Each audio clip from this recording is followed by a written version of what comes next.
What's up? Hello, good evening, good afternoon po sa ating lahat. Ito na naman ang inyong lingkod at pagpasensya na at ngayon lang ako upload. Ngayon ay marami tayong inaasikaso, kailangan serbisyuhan at marami tayong pinaghahandaan na mga sistema ng aming negosyo. Yan. Ngayon ay i-tutor ko lang kayo kung ano yung mga kaganapan sa akin. Bakit hindi ako nakakapag-upload? Ano yung mga iniasikaso ko? I-share ko sa inyo yun, no? Na baka may mga mapulot kayong aral sa araw na ito. Alright, so ituturo ko kayo. Let's go! So yun, simulan natin ngayon dito sa aking opisina. Kasi yun, napakagulo naman talaga ng opisina ko. Ayan, isa sa inaasikaso ko yan yung mga tawag dito, mga ginagawa ng bawat posisyon.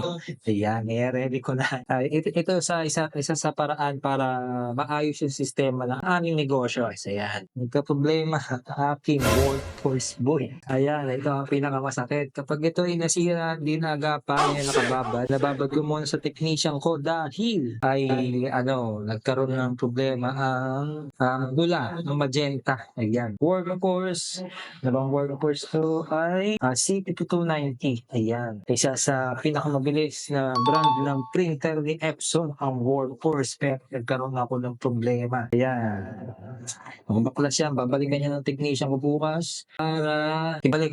Ayan, ito ang aking printer hubad na lumalaban kahit gaano ka haba. Ito yung mga task na dapat kong gawin. Ito, papakita ko sa inyo. Share ko na lang din.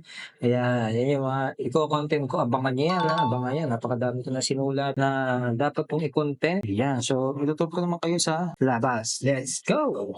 So ito naman. Ayan, nasa tayo. Papakita ko kung ano kaganapan dito sa aking munting negosyo. Ayan. Kung mapapansin niyo yan, kita niyo ba mamaya, pakita ko yan. Ito yung mga naka-ready na gagawin ng start ko bukas sa production. Ito, para may idea lang kayo, share ko lang kung yung mga pinagagawa namin talaga dito at napaka-busy namin at magdi-December at ngayong bare months. Ayan, passport invitation, yung papagawa, 80 pieces yan. So, the kids, mga sir, mga ka-OT, yan. OT na naman namin yung lingkod, kaya ito. Anong oras na? Time check? Anong oras na? Time check, it's... wait lang ha. Time check, it's...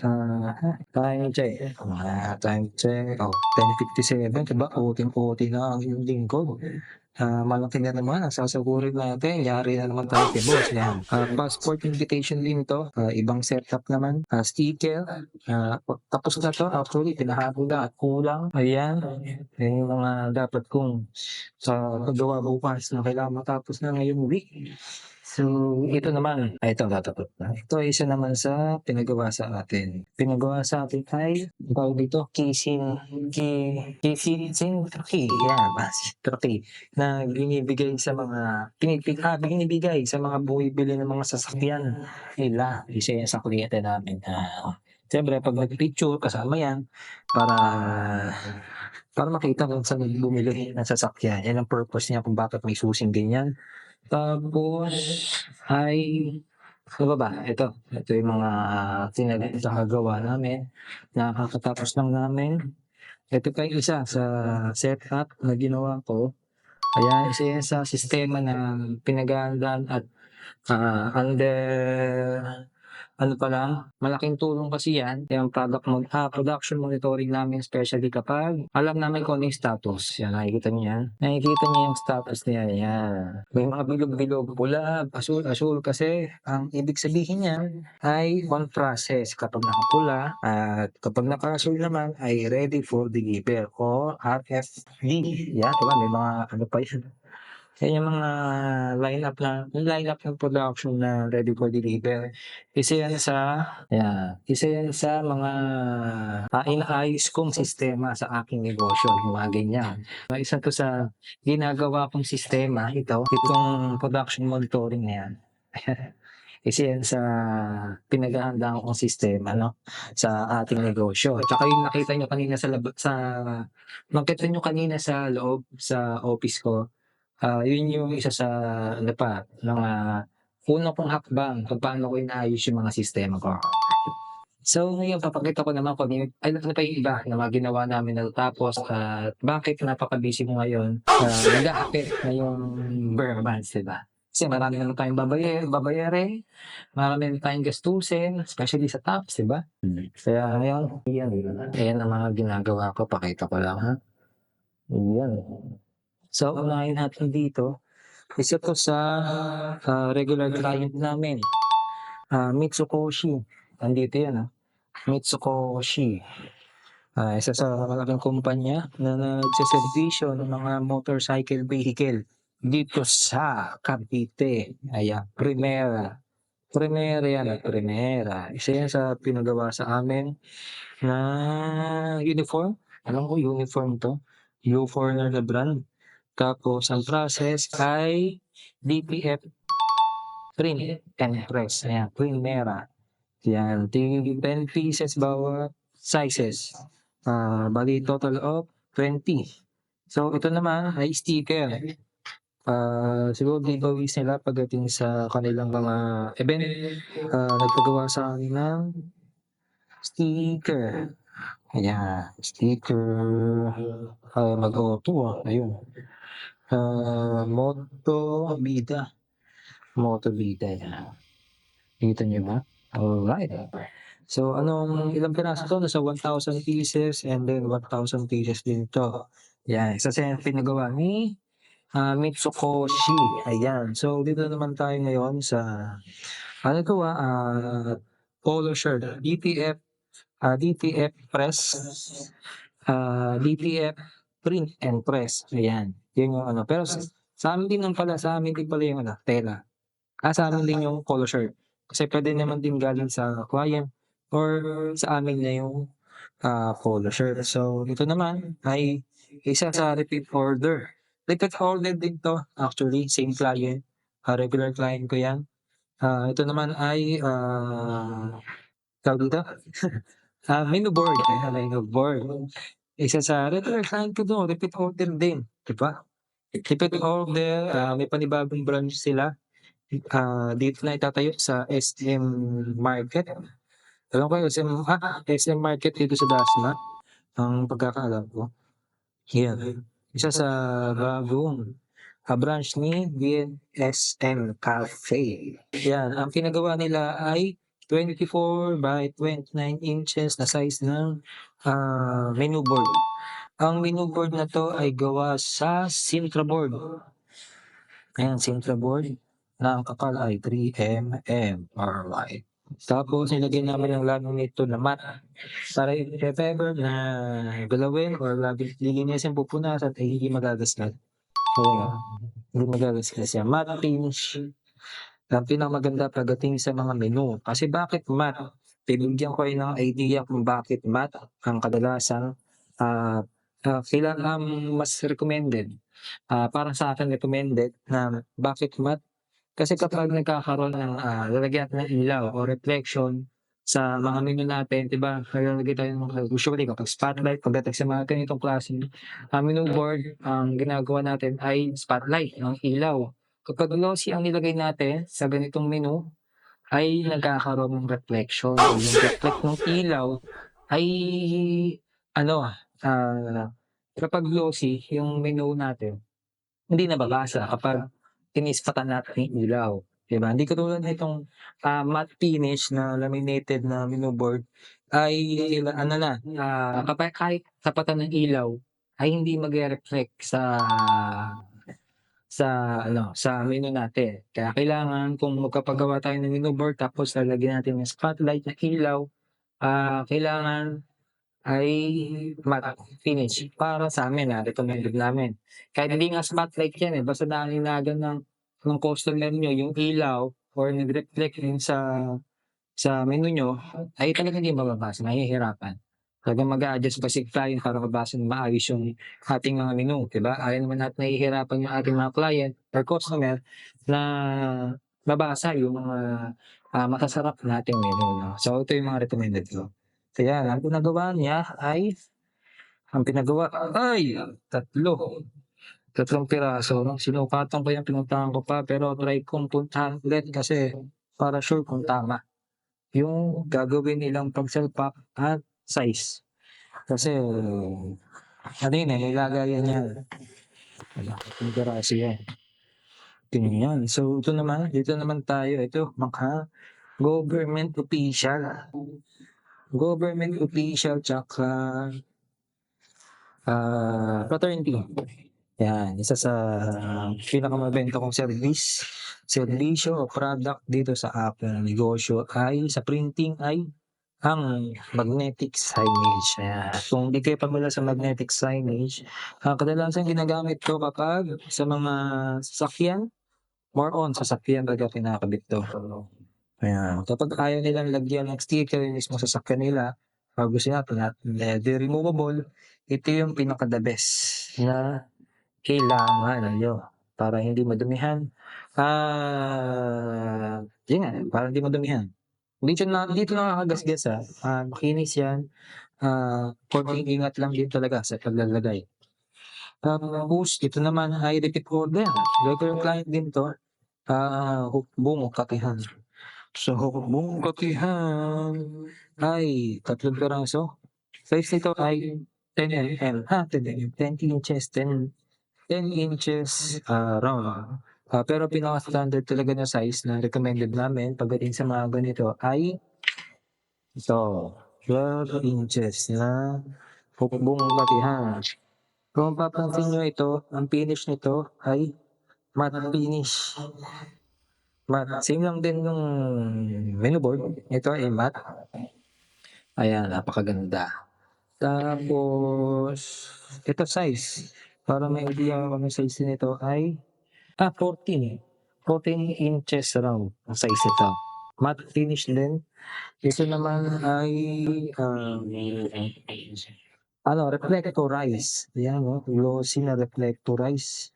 Yan ang pinagawa sa amin, napaka-crucial nito, napakamahal ng reflectorize na magnetic signage.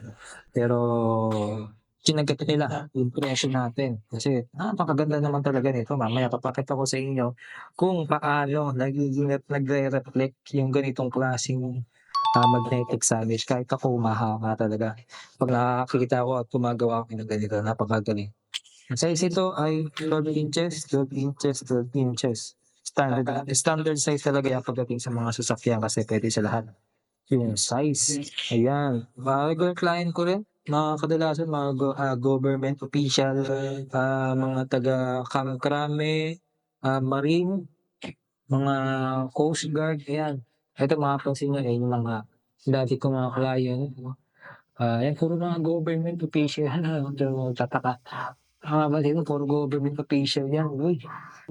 Tapos ayan. Mamaya papakita ko sa inyo paano nagre-reflect yan. Pakita ko na kaya na. Patayin ko lang yung ilaw. Patayin ko lang yung ilaw para makita nyo kung paano i-reflect yung magnetic signage natin. Alright? Papakita ko sa inyo na mga ka-OT kung gaano kaganda yun. Papakita ko sa inyo mga Lodi Kicks. Pakita ko sa inyo Lodi Kicks. Ito na yun. Ayan, mga reflect. Talagang mahanga talaga ako kahit ang dami na nakakita. Kita nyo yun, bukod tanging nag-reflect sa gabi. Isa yung matte, kasi yung matte. Hindi umiilaw, pero itong isa, parang umiilaw talaga, reflectorize. Yan yung tinatawag na reflectorize na na magnetic signage. Sa lahat ng klase, pwede yan gamitin. Basta sticker, ayan, siya yung bukod tanging umiilaw. Taka yung sample ko rin yung nasa taas, yung maliit. Yan, yung sample ko yan. Tapos ito yung isa, Philippine Marine Corps. Reflectorize po yan. Ito talaga pinamaganda talaga. Best seller din namin yan. So, siyempre, hindi naman lahat nakaka-afford yung ganito kamahal na magnetic signage. Kasi, reflectorize, napakaganda talaga kahit gabi. Makikita siya. Ito, napakaganda talaga. Ako, umahanga. Ay, napansin niyo, kita niya. Lalo sa malayo. Pag sa malayo, pansinin niyo, napakaganda. Kitang-kita rin. Kahit malayo, basta reflect siya ng ilaw. Nakita mo? Yun.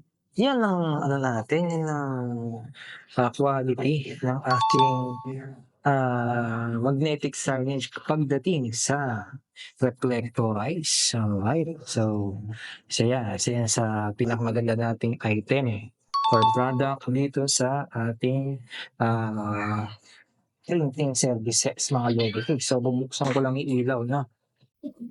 Pinapakita ko lang sa inyo dito kung gaano nga ba kalupit yung ating mga product na ino-offer sa ating mga client. Alright. So, ito pa yung isa. Napakatagal na ito dito. Ang bilis kasi natin ginawa ito actually. Parang 3 araw lang ata. Isang araw. Ito. Yan. Ito sa tawag dito ay crowd stopper. Crowd stopper ni Turks. Diba? Para kay Walter Martires. Ayan. Dalawa yan ang pinagawa nila. Actually, dapat marami ito eh. So ito lang yung kinaya ng mga budget ng kanilang boss. Ayan, ito naman ay isa kay Walter Trias, same layout, Turks, crowd stopper. Ayan. Yung ginamit namin dito, China, depende sa budget ng client. Kaya ito ang ginamit namin, kahoy. Napakalinis pa man ito. Meron pang pangit ng copy na ginagamit. Pero para sa amin, kailangan quality yung gawa na dapat ibigay namin sa client. Kaya para sa amin, okay na to. Tapos tarpaulin. Yan. Tapos ito pa yung isa. Ayan. Instant para kay Turks din. Siyempre, hindi magpapatalo si Turks at kailangan nilang magkapit. Ngayong December, kayo nagpagawa ng Stanley. Ayan. Kasi ninyo, para kay Walter Mark Panique. Marami lumilipad dyan. Walter Mark Concepcion. Mga artistahin ng mga nakatira dyan, especially kay Casey Concepcion. Dito naman sa Walter Mark Carmona, ayan, kung makapansin nyo, si Papa P. Walter Mark Carmona, kung saan dyan ay makikita ang pinakasikat na vlogger sa buong Carmona, Cavite. Walang iba kundi si... Siyempre, Marky Mesa. Alright. So yun, in-update ko lang kayo kung ano nga ba yung mga pinaggagawa ko ngayong buwan. Simula no October, napapasok ng October, ngayong kalahati na ng November, kalahati na pala. Ito yung mga pinaggagawa ko kung bakit ako hindi nakakapag-post ng mga content. So ngayon nagkaroon ako ng medyo maluwag na oras para makapagbigay kung ano nga ba yung mga nangyayari sa aking buhay bilang isang negosyante na nag-printing services. Alright. So, ngayon ay kailangan ko nang magpaalam. Di ba? Kailangan ko magpaalam kasi marami pa tayong gagawin. Buti na naman ang inyong lingkod. So, maraming salamat sa lahat ng mga tumapos ng video na to, no? Ayan. Napakaganda naman. Pinatay ko pa yung ilaw. Diba? Hindi pa nag-make content kapag ang background mo ay madilim ang likod. So, ayun. Hanggang dito na lang tayo. Ayun. So, maraming salamat sa pagsama sa akin mga ka-OT. Bigla na lang pumasok sa akin talaga yung meaning ngayon kasi lagi talagang OT ako eh. Mga ganitong oras, alas 10, alas 12 na ako tutulog na. Siyempre, tayong mga negosyante, kailangan talaga magsipag pa tayo, kailangan talaga magpuyat na magpuyat. Di naman totally magpuyat, tama naman ang tulog, pero talaga ang oras natin ay nabubuhos sa ating mga negosyo. Alright? Siguro sa umpisa lang naman to, ewan ko lang kung ang gusto umpisa, nasa dulo nito pa rin. Pero, siyempre, pinaghahandaan natin kung paano ko maisa-isa yung mga trabaho ko na maipasa sa ibang tao yung lahat ng mga ginagawa ko, no? Para makagawa naman din ako ng mga ibang gawain ko or mga gustong kong gawin na hindi kayang gawin ng iba. Ayan, kasi marami tayong gustong patunayan, marami tayong gustong kakakil, landas, hindi lang itong pagiging isang negosyante, siyempre bilang isa pang content creator na mga paglilingkod sa ating mga gustong matutong mag-printing business na baka sakali or makatulong sa inyo na mapalago yung inyong negosyo, mapanatili at hindi malugi. Ayan, she-share ko sa inyo yung mga experience ko kung, yung mga experience ko na napatunayan ko na. Kasi meron pa akong mga dapat talagang mapatunayan na pinaghahandaan ko ngayon, pinag-aaralan. Kapag ito ay napatunayan ko na sarili ko na mismo sa akin ay gumagana, ay saka ko lang sa inyo i-she-share yung mga nalalaman ko sa mga kakilala kong mga negosyante rin ng mga printing services. So, 'yan, abang-abang lang sa lahat ng mga content na mga ilalabas ko 'no. Huwag kang suko mga ka-Okashi. Mag-o-OT pa tayo, marami pa tayong gagawin 'no. Sabay-sabay nating lakbayin ang ating buhay entrepreneur. Alright, let's go! Trabaho ulit.